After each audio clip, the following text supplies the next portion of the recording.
direkt. Och har väl med sig André Olsson.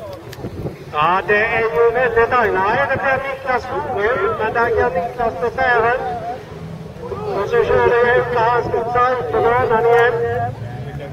Och då klarade sig ändå både Fattling Göransson som fick en smäll och klarade sig i spåret där.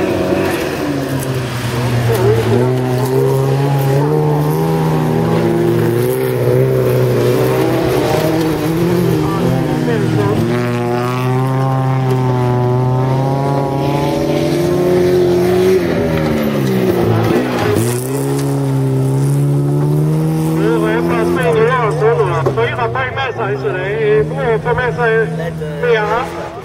André Olsson. Och sen har vi 320 Svin Ingvarsson. 314 Niklas Lundgren. Och det är hans bil som blåser. Så har han tappat ut detta. Och vi får om den här markera.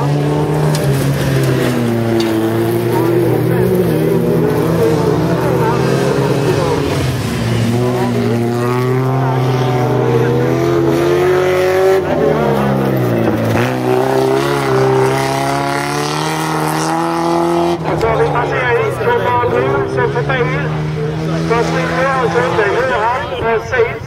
Det är halvfinalsbanan. Han tappar Fattling lite momentum.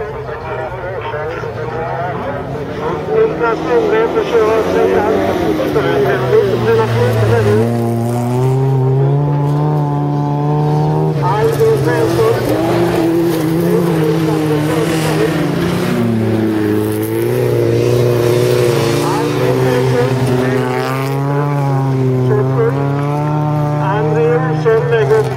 Sina fru på en andra plats. Masmini Jönsson tar dagens andra tredje plats. Och så har vi med också 320 Josefin Ingvarsson.